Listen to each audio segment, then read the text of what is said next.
Let's go, girls. Come on. From New York City to Los Angeles, Powered Up with Beck and Franklin is giving women of all ages permission to live the life they've always dreamed of. Why live in black and white when you can choose the brilliance of 3D and Technicolor? Each week, Sandra Beck and Linda Franklin and their high-powered guests will be here to cheer you on, to share their challenges, their successes, and what they've learned along the way. It's all about women supporting women. The stories and practical tips on sex, beauty, money, and so much more are designed to help you reconnect to the powerful woman you are. Fabulous knows no limits. Now it's time for you to expand your boundaries. Here are Sandra Beck and Linda Franklin.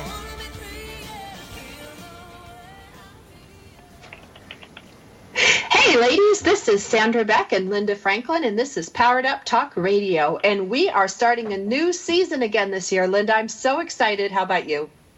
Oh, absolutely. Anytime we can get on the phone and just talk about the things that are really important, it's a real upper. It gets me all psyched up. So I'm ready to rock and roll. I am too. And, in the seasons in the past, we've done some spiritual, I wouldn't say it was spiritual work. I would say it was more spiritual exploration, at least on my part. I was really learning about the afterlife and how our soul is connected to the mind, body, and spirit, and kind of what those words mean. We use them a lot, but we don't really sit down and think about and define them. So for me, last season was a lot about learning and defining. And for those of you that missed last season, you can go to toginet.com and look up Powered Up Talk Radio. You can also go to powereduptalkradio.com, or you can go on iTunes and download the entire season from last year. And you'll find a lot of great episodes that deal with the afterlife, with spirituality. We talked to near-death experts. We talked to a shaman. I mean, Linda, we really ran the gamut last year. And of course, Psychic Lori Johnson came on a couple times. Yeah, I really enjoyed it. No, we had some wonderful, wonderful guests, and we got a lot of new insights and things for us to look at that we hadn't looked at before, and I think that's really important. But the real work is, we can listen to it, and we can read about it, and we can intellectualize, but I don't think you really get it until you transfer it from the head down to the heart, and really it's an experiential thing. It's not a head thing. Well, you're absolutely right. It's an experiential thing, but I needed the head thing. I needed to understand these terms because, quite frankly, I would read some of these books and it was like a 747 going over my head. I knew the words, like I knew what the word grace meant. I knew what the word meditation meant, but I had a hard time putting those in practice because I really didn't know what that looked like, what that meant to me, or what it felt like. And so it took me, I think, a lot longer than it did you to grasp some of these things. Because like for meditation and yoga, I just started it last year. I never meditated before, and I never did yoga. So those were really new concepts for me. Well, I did a little yoga, but yoga is not for me, or the yoga that I did before, let's put it that way, wasn't for me, because every time that I did yoga, I tried to stretch my body in ways that it wouldn't go, like everybody else in the room was doing it, and then invariably I always sprained something or hurt something, so I sort of said goodbye to yoga. As far as meditation is concerned, yeah, I've been doing it off and on for many, many, many years. But, it's very hard for me to quiet my mind, as it is for so many other people out there. So I don't force it. Sometimes I just sit quietly, and I just, I focus on my breath, and for as long as I want to sit there, I do. I mean, sometimes we're going to talk about journaling today, and even journaling can be a meditation. You have a friend that you just met with in New York, and she says walking down Broadway is a meditation. Anything that just puts your mind quiet is a meditation. It doesn't have to be so formalized. Well, and that was a real eye-opener for me.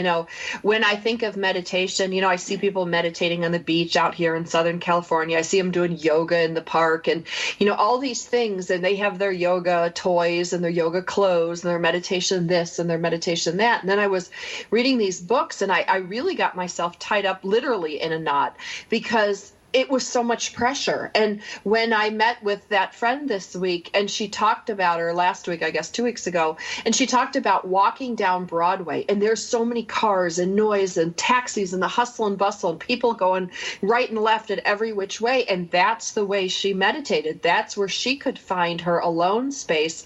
That really blew my mind because I thought you had to be cross-legged, tied up in a pretzel, sitting on a cushion and staring at a candle because that's all I was really presented with. Well, I think that's going to be some of the purpose of the show this season because, I think people are so tied to, some of the things that they believe are the correct way to do things. And if they don't do it that way, then they might as well just ditch it because, it's not going to work. I think meditation what is meditation? It's about quieting the mind. That's it. I mean, that's so much of the spiritual thing is quieting the mind and just, being, because that's when some of the wonderful things that our spirit has to teach us can come through. But believe me, I'm a prime example, and you know that, of my mind is going like 100 miles an hour. And anytime I quiet it down in any way I can, it's amazing what, how good that you feel. But it doesn't happen all the time. And you know what? I don't beat myself up when it doesn't because that's counterproductive. Well, it is, and it's really stressful. I mean, I got really stressed out in yoga. I got really stressed out in meditation because I was so worried about doing it right. And I think the hardest thing for me with meditation was, I'm always hooked into something. I got my iPod on. I'm looking at my computer. I'm listening to something in the kitchen. And I realized there's very little quiet time in my life, especially with 2 elementary school age boys, and they're making noise like there's no tomorrow. And I had to figure out what it meant to quiet the mind, because even when I was quiet, I would be running through my notes. I'd be running through my shows coming up. I'd be running through my to-do list or what I need to go to the grocery store. I really had to make an effort, and I could only do it like for a minute or two, and I would set my timer on my phone going, okay, I'm going to get to 3 minutes. And it took me a while, but now I can go into quiet in the grocery store. I can go into quiet in the middle of traffic. Like when I'm stuck in traffic, Linda, LA traffic is brutal. I can actually go into and still pay attention. I can go into quieting my mind. So. Yeah, quieting my mind. You're not going to meditation driving a vehicle. Right. But that was hard for me. And I used Dr. Gallenberger, and you guys can check him out just Google Dr. Joseph Gallenberger. He's got some cool meditations. They really helped me get into my space because I would find myself trying to listen for the waves, but I couldn't hear the waves. And I'm like, ooh, my brain is quiet. Even the process of trying to listen helped me realize what it meant to have a quiet mind, because I don't think prior to that, Linda, I was ever quiet. No, I love that. That is all of us. I mean, it is really, really difficult because our mind and that talk, that incessant chatter that's going on all the time, no matter what you're doing, there's always that voice in your head saying, thinking of the million different things, and it's really I think they think it's their job to protect us, but they drive us crazy, and it's just. Sometimes you just want to scream and just say, shut up. Enough is enough. I don't need to hear this constant dialogue, and realize, I mean, it's just us. It's nothing. It's nonsense. It's BS. It doesn't mean anything. And yet we sit here and listen. And in one of our books that we read this summer, The Untethered Soul, it said, what if that voice in your head was a person? I mean, what would you do if that person wanted to be a friend to you or be with you? You'd say, get the hell out of here because I can't stand you. You're constantly talking. You're constantly making no sense, and you never stop. Well, and you contradict yourself. Like when I read Michael's book, and I want to thank you for introducing it to me. Michael Singer, The Untethered Soul, you can find it on Amazon. You can find it anywhere books are sold. It's a really good book. Linda, when I read that whole thing about, would you be a friend with this person? I sat down for a minute and I took out a piece of paper and I wrote all the stupid things that inner voice told me. And, I met this one guy. We had a nice dinner. He didn't call me back for the first day. So I was starting to write down what my inner voice was saying. Well, you blew it. He didn't like you. He didn't like you very much. And well, I didn't like him anyway. And I, blah, blah. And I was going around and around in a circle. Well, the next day he calls and I'm like, oh, I'm so happy that he called. Then that inner voice was like, of course he called because he's needy and you're needy. And, you guys are going to have a codependent relationship. Isn't that insane? It's absolutely insane. And we do that to ourselves, and when you weren't sure, we believe that our head, our brain, our psyche, its job is to protect us. So whatever is happening, it has to make sense out of it. And it makes sense out of a way that has no resemblance to real. We invent what people are thinking. We invent what people are doing and how they feel about us, and then what we're going to do about it. Well, what if he doesn't call her? What if she doesn't call her? What if I don't get that job? Or, my God, it's lunacy. It is. It's like sane thinking. It's like you're insane and it's starting to make insane things. So it comes off as sane. And then you're like, I'm on this emotional roller coaster.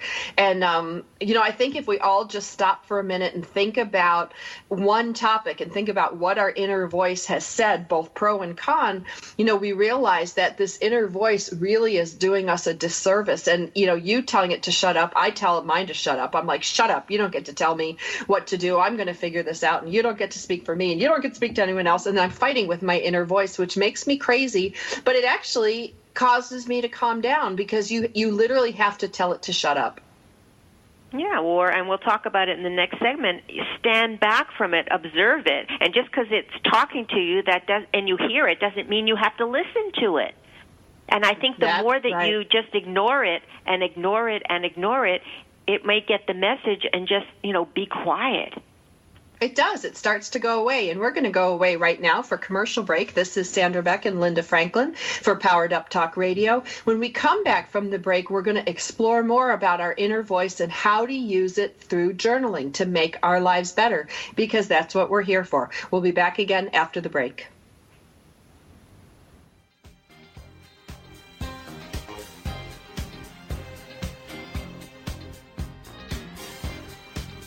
We've got lots more Powered Up with Sandra Beck and Linda Franklin after these messages.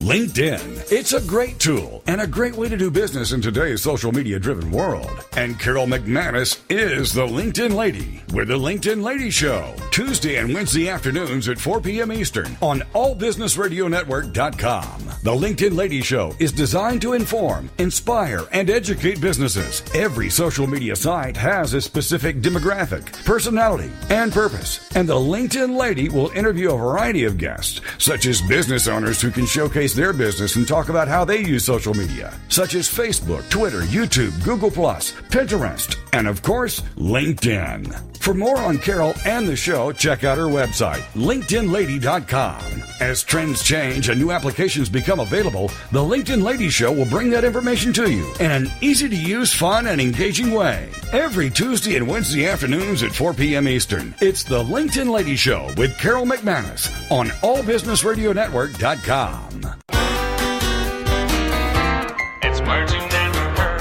One evening in 1929, William Lear and Elmer Wavering of Quincy, Illinois, were out driving with their girlfriends. One of the girls suggested it would be even more romantic if they could listen to music. The guys liked the idea and started tinkering with installing a home radio in the car. They sold their idea to a radio manufacturing company and applied for a loan with a local banker to get production started. Thinking it might sweeten the deal, they installed one of their new radios in the banker's vehicle. Unfortunately, the banker's car caught on fire, and they didn't couldn't get the loan. They must have felt like Dunder Clumpins. Not giving up, they drove to a radio convention and sat outside in the car with the radio blasting. Soon orders were pouring in, and taking a cue from the Victrola, because their radio was going in a car, they called it the Motorola. It's words you never heard. I'm Carolyn Davidson, and you can have fun challenging your words you never heard vocabulary with my free app, Too Funny for Words.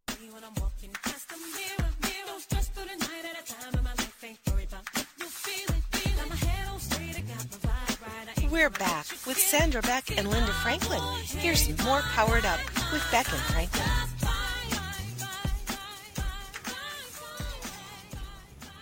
Hey ladies, this is Sandra Beck and I'm here with Linda Franklin, and we were talking about that little monkey in our head, that inner voice, our inner chatterbox, and how it really doesn't serve us.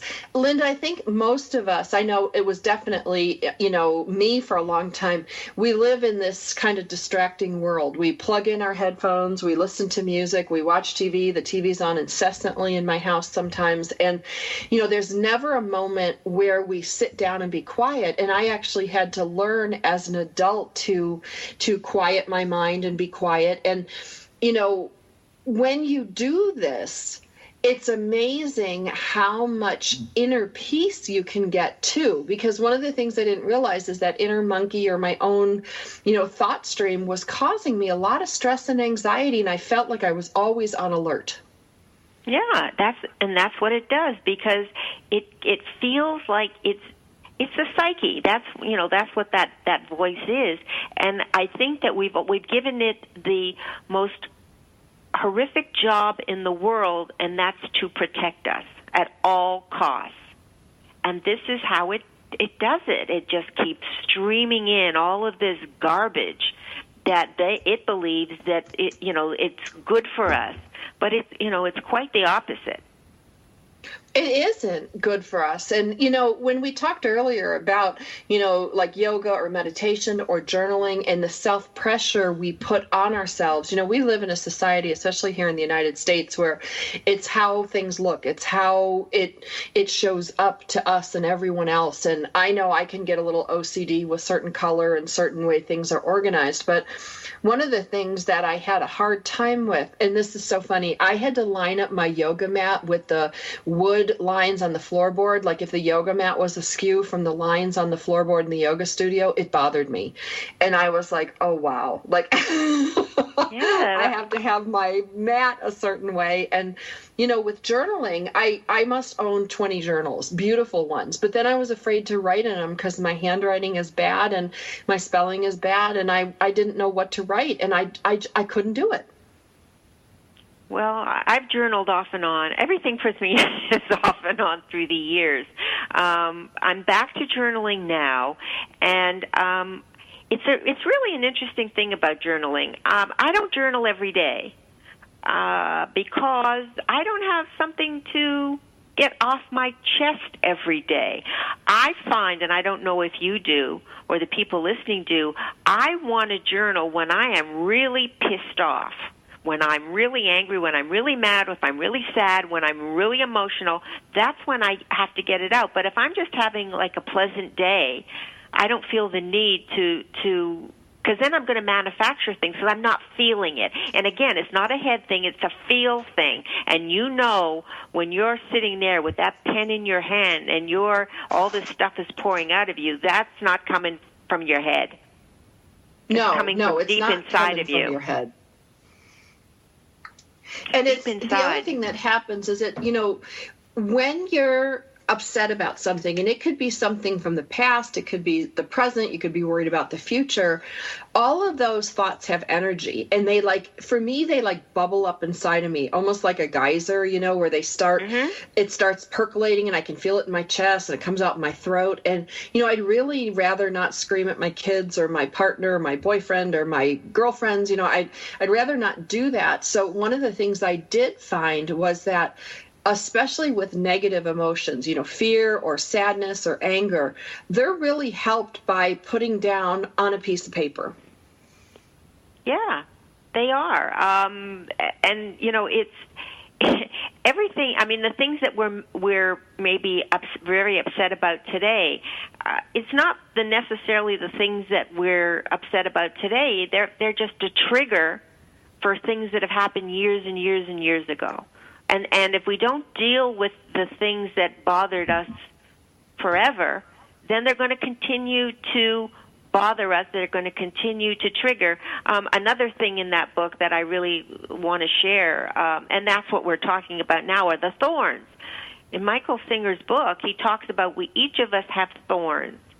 That we have thorns in our inner body. Just like if you were going into the forest and you got a thorn in your arm, you'd want to pull it out so it doesn't hurt anymore. But these inner thorns, these emotional inner thorns, spiritual inner thorns, we do have the option to pull them out, but but that takes some work and it takes a resolve, and sometimes it's not easy. But boy, when you pull those inner thorns out, it's like such relief, because the alternative to not pulling them out is you adjust your life in any way you can not to disturb the thorns.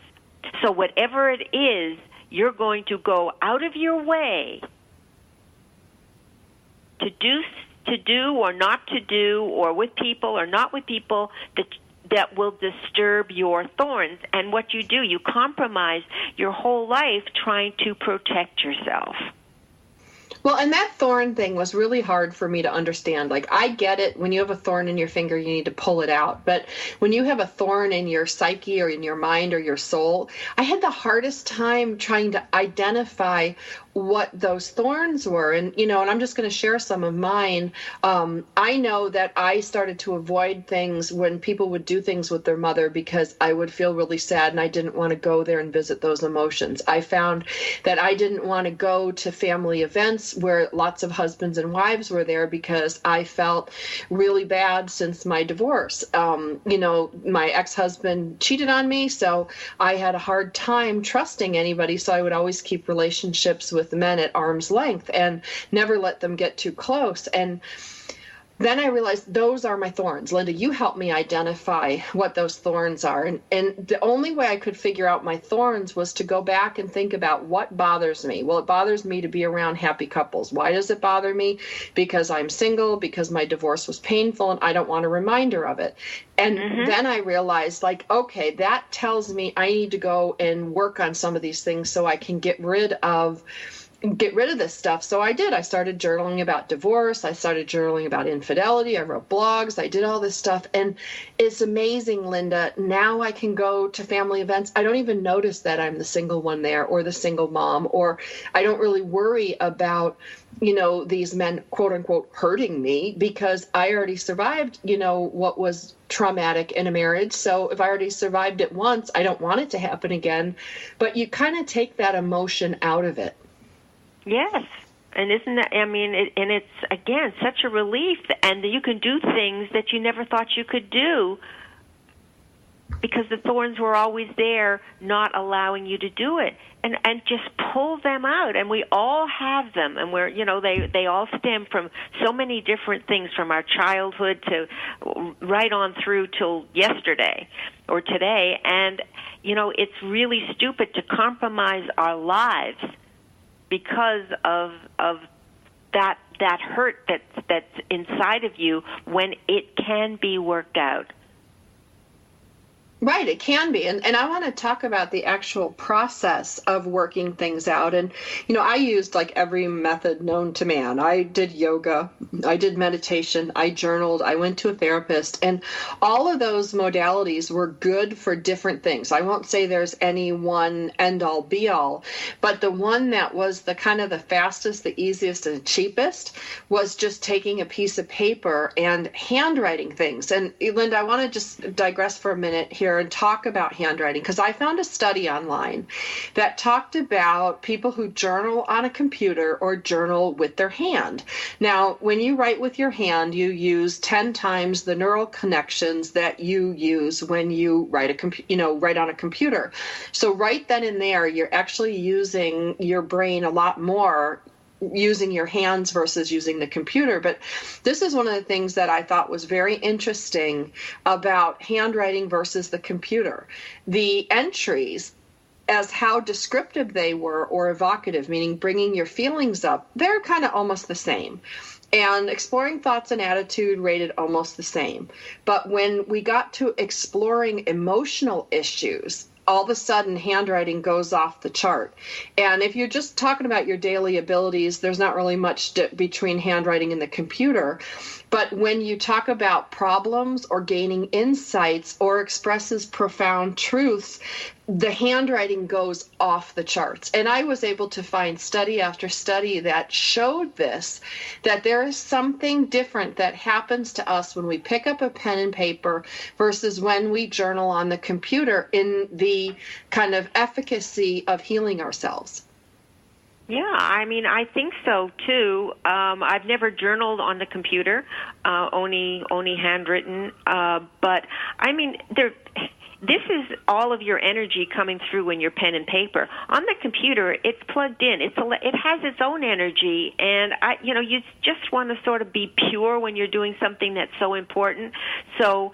I mean, if it works for some people, I guess it's okay. But I do think that the preferential way is the old-fashioned way, just with a pen sitting quiet with a piece of paper and letting it all hang out. Right, because one of the things that happened when I did both, I tried journaling on the computer and tried journaling handwritten. I had all the self-consciousness about my handwriting and my spelling, and then I realized, nobody's going to see this plus me, and the benefit of me having bad handwriting is nobody could read it anyway. And when I was on the computer, I found I could rip through this stuff so much faster. In fact, I would rip through these emotions that it almost didn't even resonate in my brain versus when I had to think about what I was going to write by my hand. So I think the slowing down part of it is really important. Now I need to take us to commercial break. This is Powered Up Talk Radio with Sandra Beck and Linda Franklin, and we're exploring our thoughts and attitudes and trying to heal ourselves or remove our thorns, as Michael Singer's book showed us, the untethered, what was it? The Untethered Soul. Untethered Soul. The Right. Untethered Soul. That's a really good read. He hasn't paid for us to promote it. We're just big fans of his book. Now, when we come back from the break, we're going to talk about journaling and what it looks like and what it sounds like and the actual practices that both Linda and I use on a regular basis, because if it works for us, maybe it'll work for you, and we can only teach what we know. We'll be back again after the break.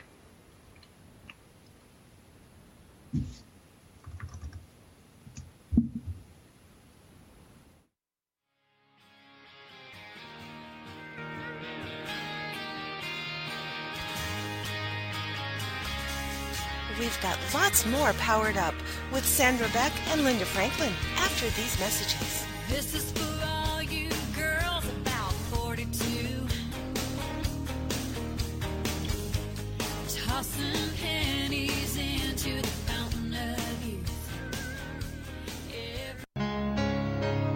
If you could live your life truly standing in a place of peace, joy, and abundance, wouldn't that make your heart soar? Now you can, with Lessons in Joyful Living, with your host, Kimberly Rinaldi, Mondays at noon Central. Kimberly Rinaldi, having created a highly successful coaching practice, now teaches Lessons in Joyful Living. She believes in empowering others and that through it, you have the ability to break through any and all barriers, thus allowing you to reach your greatest potential and joyfully step into your life's purpose. What used to take weeks, months, or even years, she can now teach you in a matter of hours with her programs. For more on Kim and her show, go to her website, KimberlyRinaldi.com. That's RINALDI.com. Then join us for Lessons in Joyful Living with your host, Kimberly Rinaldi. It's the Fitness Minute with fitness expert Annette Hammond. There are many positive things about growing older. Having more wisdom and a more relaxed attitude are just a few of the benefits.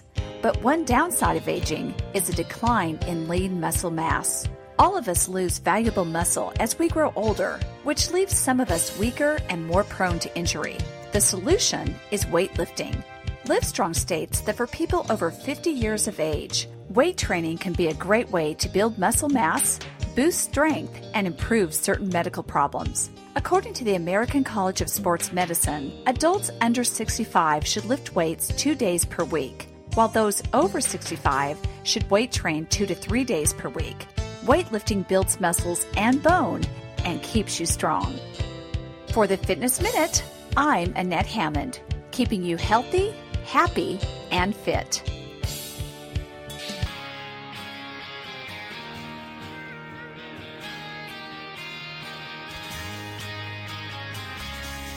We're back with Sandra Beck and Linda Franklin. Here's some more Powered Up with Beck and Franklin. This is for all you girls about 42. Hey ladies, this is Sandra Beck and I'm here with Linda Franklin, and we're going to talk about journaling right now. And I want to give some of the health benefits of journaling because I think some of these are pretty wild. Number one, and this is according to Psych Central, it clarifies your thoughts and feelings. Number two, you get to know yourself better. Number three, reduces stress. It can aid in weight loss. You can solve your problems more efficiently, and you can actually help resolve disagreements with others. Now, that's a really big laundry list of the outside things that it'll help.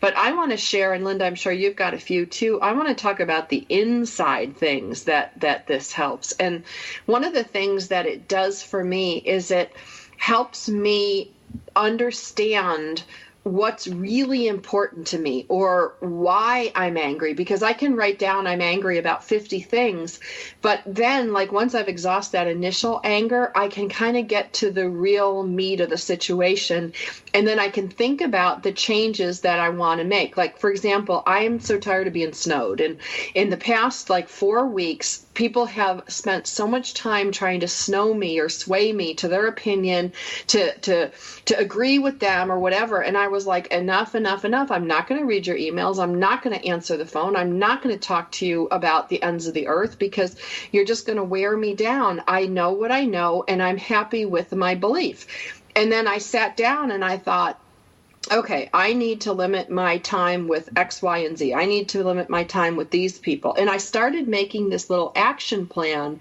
And old San, who was running at like 100 miles an hour every day, trying to be all things to all people and take care of my kids and my dad and my company, I never would have slowed down enough to make that change. And so when I looked at planning my week, and I plan my week out every Sunday night, I sit down for about half an hour to 45 minutes and I plan out my week on Sunday nights. And I thought, you know what? I'm not going to go to this group. I'm not going to, engage with this person. I'm not going to do X, Y, and Z. And I kind of made this little plan. And as a result, I've had a lot more peaceful week. Yeah, because it worked. It worked for you. But what part of journaling did made that happen? Because I'm really not clear. Yeah, I think I know the list, but yeah, I had to sit down, and I didn't sit down with a fancy journal, and I didn't sit down with a crappy piece of paper. I kind of made myself peace in the middle, and I got an 8.5 by 11 spiral bound thing to write in, so I wouldn't feel cramped. And I start things with like an I something, like I feel, or I'm mad, or I don't want. And I know they're like negative and everything. And I find it helpful if I write to my mom who's passed on, or I write to God, or like sometimes I'll just write to my angel, or I'll write to my dog that passed on. Like I used to talk to my dog Misty all the time on our walks and tell her all the things that were bothering me.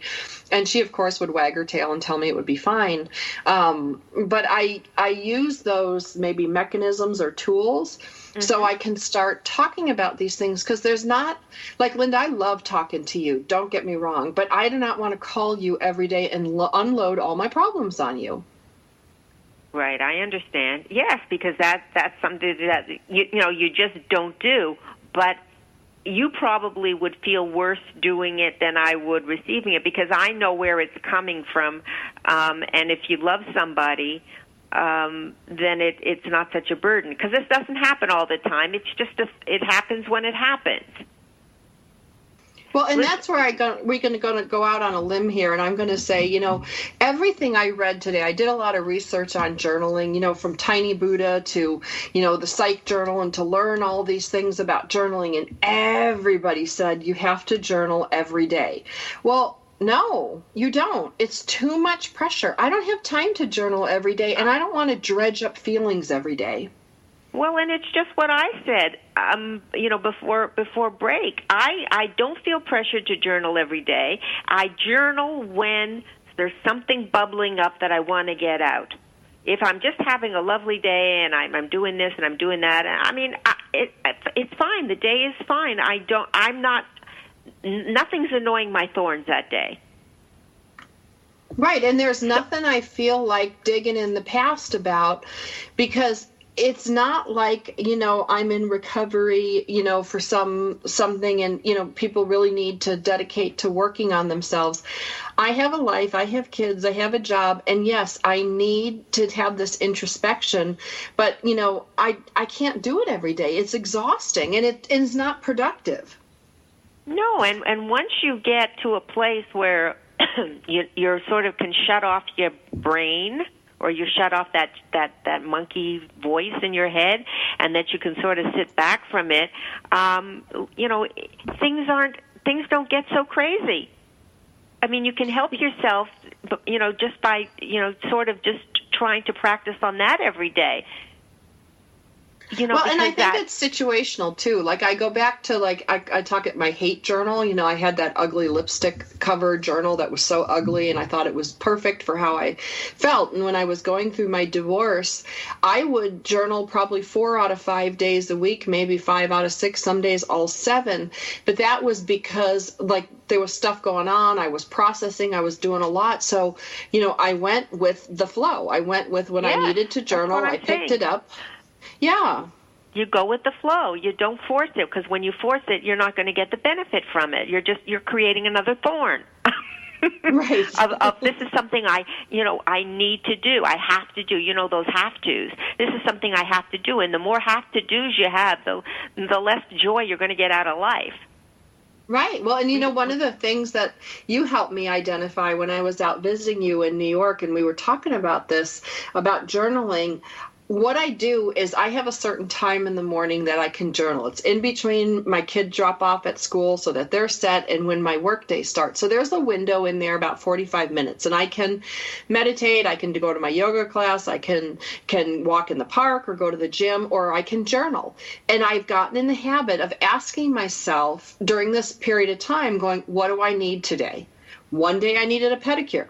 One day I needed to journal. But if I ask if there's anything I need to write about, if you just ask yourself and you say, no, I'm good, that's enough. Because you're not in denial. You just don't want to deal with it, or there's nothing, Yeah. And it's your life. I mean, you have got to, you're the one in charge of it. Nobody else is. And why do we always want to make it so hard for ourselves? Right, or formulaic, a pressure. You must write every day 750 words or 3 pages, and, no. I mean, I get it. They want to get the avoiders out there, the people who are avoiding issues, to force them to sit down and do it like a child. But I'm coming to journaling voluntarily. And it needs to work. Like anything, it can't be excessive. And if you tell me I have to do anything, Linda, every single day for an hour other than get up, get old, and die, I'm going to be cranky. Well, that's the thing. I mean, that's what the world is telling you, do it this way, work hard, make money, work hard, do this, do that. It's counterproductive, and then we do the same things to ourselves, only worse, because then if we don't do it that way, if we're not working as hard as we think, or we're taking a day off, or we're making ourselves feel guilty for not doing it the crazy way, and we're making it's like double duty pressure coming in on us all the time. The outside world and we're our own worst enemy, because we're listening. Well, and the pressure, the pressure to perform. I looked at these journaling workshops. There's a 3-day workshop just on how to journal, and I was like, are you kidding me? I get it to a point, but I'm like, we don't have to be journaling experts. I mean, I think back to the caveman days, and I bet you there was some woman who, picked up a tablet and drew a picture of her husband with a stick and then broke it apart, like the first. Yes. The first journal. But some people know the limitations of other people, and there's a million gurus out there. I mean, honest to God. I mean, you just search the internet. You can find hundreds of thousands of, coaches and gurus, and I'm going to help you meditate, and I'm going to help you this, and I'm going to help you do that, and I'm going to help you, make money, and I'm going to help you grow your business. I mean, oh my God. I mean, you really have to watch out, because they prey on the people that feel so insecure that they need to do all of these things. And I did it. When I left Wall Street, I went to all of these, master sessions and this and that. And you know what? I didn't get very much out of it. But I thought, I've got to learn from these experts. When I started, my book and I started the website, I got to learn from all these experts. The way I learn is by the seat of my pants. I try it. If it doesn't work, I'll try something else. Well, and I like that, because I think, when you go to these groups, like, and I go to seminars and things like that, and I like to go and get one or two things out there, but none of these people out there are the quote unquote end all be all expert. And I think, they're well intentioned. Most of them, or at least I like to think they're well intentioned. And especially when you're new to some of this, you go there and you listen, and then take a minute to think about what really works for you. When I was working through Julia Cameron's book, and for like middle-aged people, and I was getting so frustrated, and then I went back and reread like the first chapter and things, and I'm like, this is for retired people. I'm like, I'm not retired. I'm not going to retire for another 20 years. And, I realized that I was listening to this expert, and she really is really good. Julia Cameron wrote a famous book called The Artist's Way. It's really fun. Yes, that's been around for the longest time, yes. Forever. But I was trying to do it like a retired person with 2 kids and a company to run. That's it. We have to who is better to take charge of our lives than we are? Who knows us? Who knows anyone better than yourself? I mean, it's so stupid to take all this advice and all this crazy from other people. All we have to do is get to know ourselves, and in order to know ourselves, we have to know who we are, who our true self is, get down to the nitty-gritty of it, pull out the thorns, and watch life soar. And only we can do it. Nobody can do it for you. I mean, when you were here in New York, you said something very profound to me that was about, that started me on the journaling thing again. But you know what? I'm going to have to cut you off for commercial break. Oh. You guys will want to hear what Linda has to say coming back after the break. Yeah, it's all good.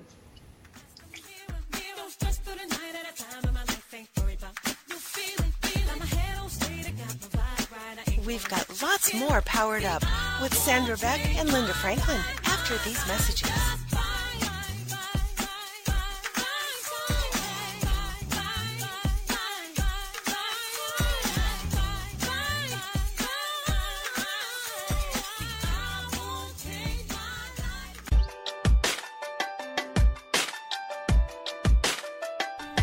Do you ever wonder if you're the only woman who runs errands in her yoga pants so it will look like she went to the gym?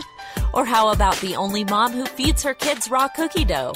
Or are you the only one who cooks her family cold cereal for dinner?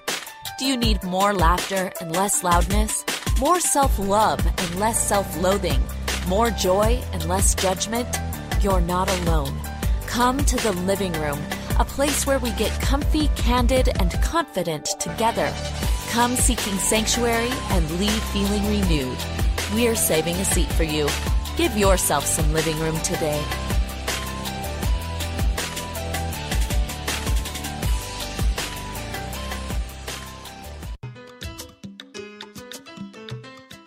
darling, what is going on? Whatever do you mean, dear? Why have you taken me to our special place to eat? Sweetheart, I took you to El Charro on the Ridge tonight because I know you love it, and I wanted this meal to be the very best. Oh, honey, those fajitas smell divine. I know, my dear. Everything about El Charro on the Ridge is wonderful, just like everything about you. Oh, my sweet, sweet man. I can't stand it any longer. Let's take our love of El Charro food and each other to the next level. Marry me, darling. Baby, you don't know how long I've waited for you to ask. Of course I'll marry you. As long as you promise to take me to El Charro's on the Ridge on Old Jacksonville Highway by Brookshire's Fresh. Anytime I want. I'll be yours forever.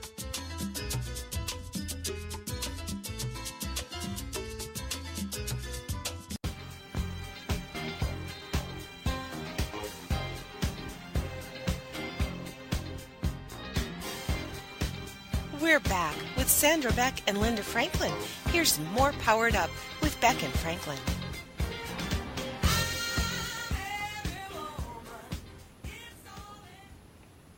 Hey ladies, this is Sandra Beck and I'm here with Linda Franklin, and when we left last segment, we left you with a cliffhanger. Linda was talking about our time together. The two of us got together a couple weeks ago in New York City and we had a blast, and my gosh, I think we talked the whole time. I don't think there was a time we didn't talk. But you wanted to share something with us about journaling and our time together.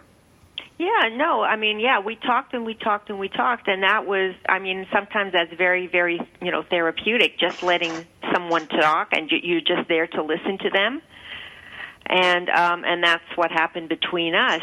But, I'm always I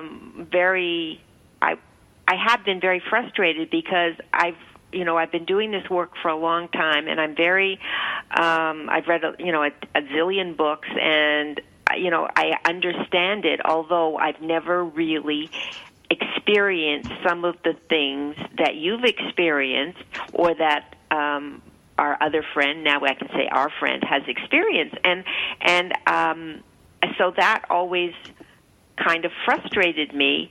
But you said to me, as we were having dinner that night, you said everything that you want to experience is just below the surface, but you have got so many layers, and you called them pancakes. It's like you felt like you saw a stack of pancakes, saying there's so many pancakes there that it's not allowing what you want to come through.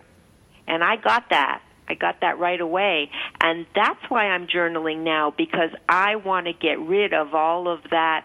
We have a name for it. It's not an original name. It's a name I came up with. But when I Googled it, I saw that I wasn't the originator of the term. But it's like emotional hoarding. And all of this stuff that we've had from day one that we were born to now, if we don't get rid of it, it is just sitting there in our psyche, because if we haven't dealt with it, we just push it down and push it down. And then the pancakes that you said that are in meat, they form, and then the things that you want to experience, kind of the messaging and the whatever you want to call it, that connection with the soul, it's there. It just can't come through until you make space for it. And that, and that's what I think the journaling is going to do, is make space for it.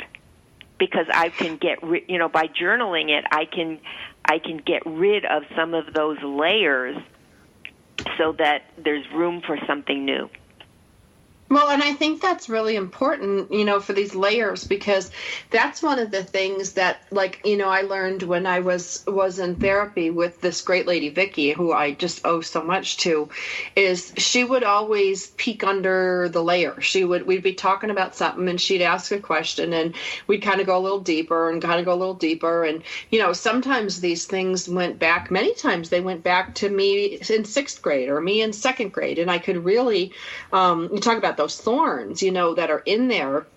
we keep putting, in my case, pancakes, but, we put Band-Aids over them, and then we put a blanket over it. And then when we can't put a blanket over it, we build a house around it. And if we can't put a house around it, we build a bridge over it, and we keep covering this stuff up, and it gets buried really deep. And, for some things, I think you need a professional therapist or a good counselor or a psychologist or, somebody who's skilled in this stuff that can ask the right questions. That kind of was the speed track for me.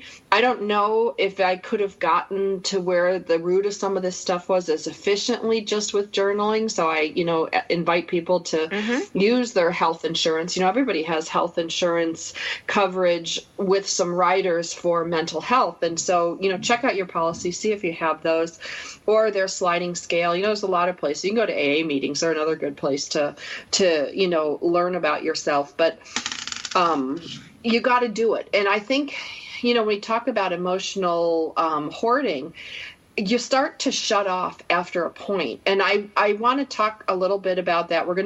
Next week, we're going to do a whole episode on emotional hoarding.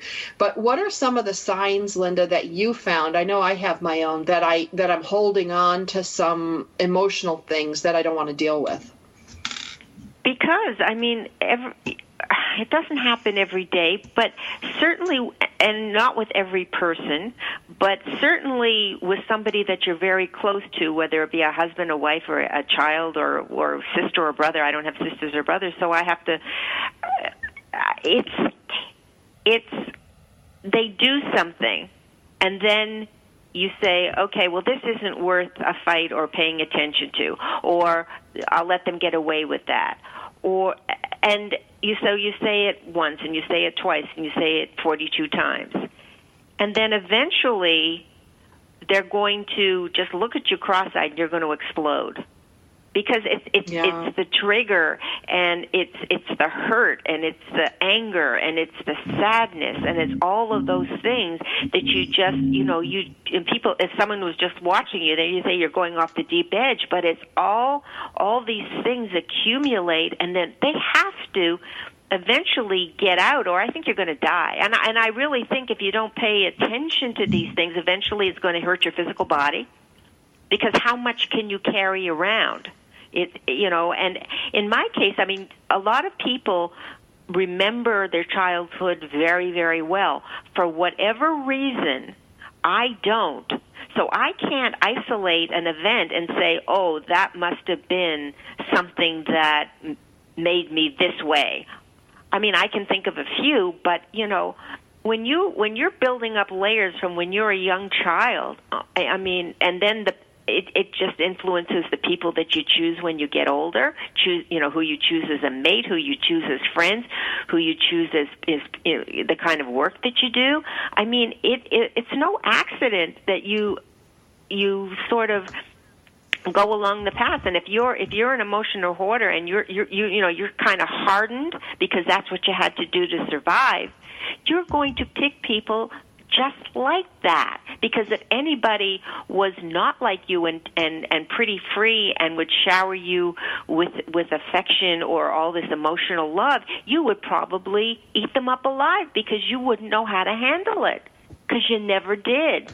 So and that's not good, and it just makes your life not what you want it to be. But in order for all of that to change, you have to go in and figure it out and say, no, not anymore. I am going to unload. And if you cry and you scream and you know all the things that you need to do to lessen that burden, you just got to do it.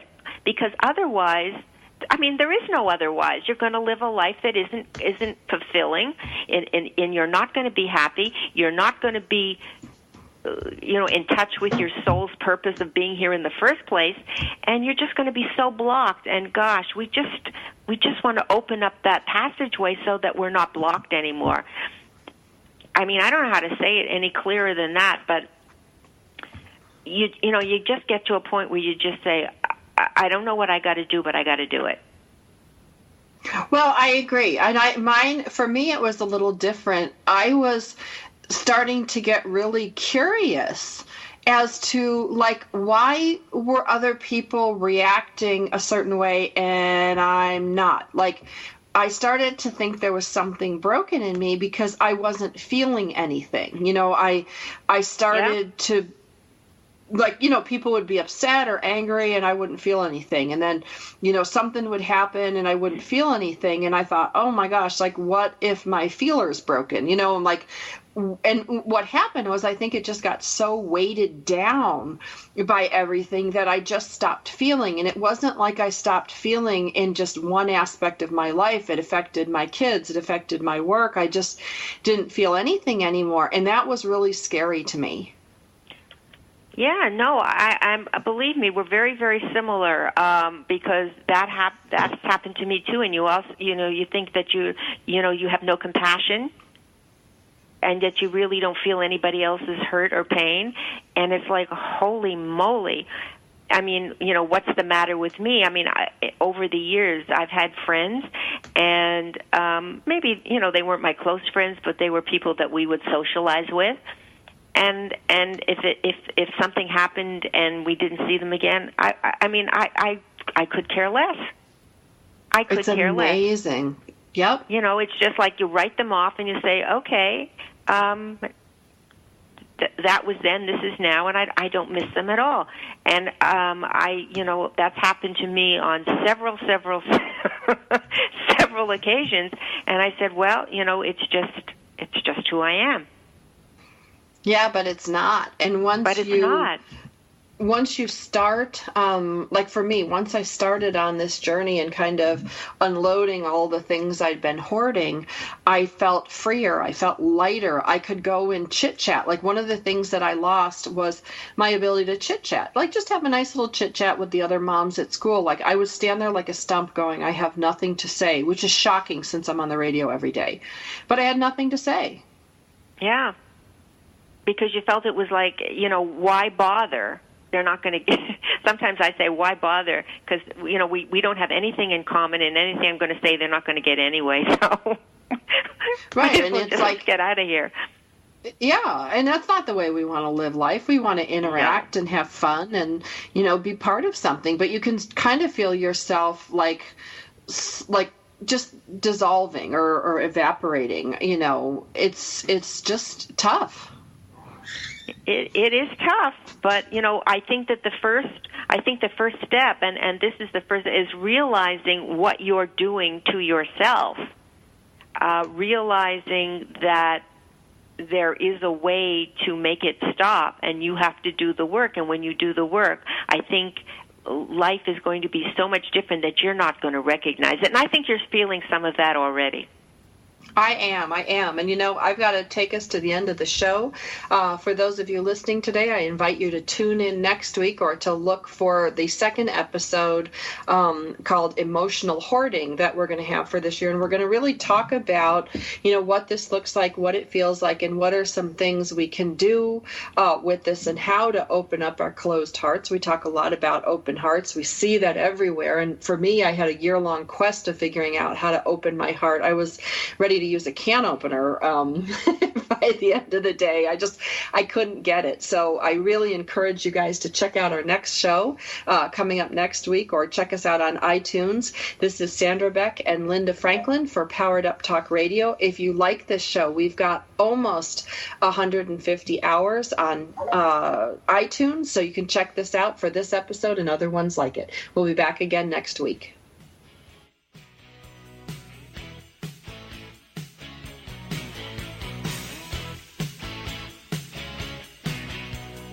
We're so glad you joined us for Powered Up with Beck and Franklin. Sandra Beck, Los Angeles-based single mother and technology company owner, knows what it's like to be fit, funny, and fantastic in your 40s. Linda Franklin, a New Yorker with a successful marriage and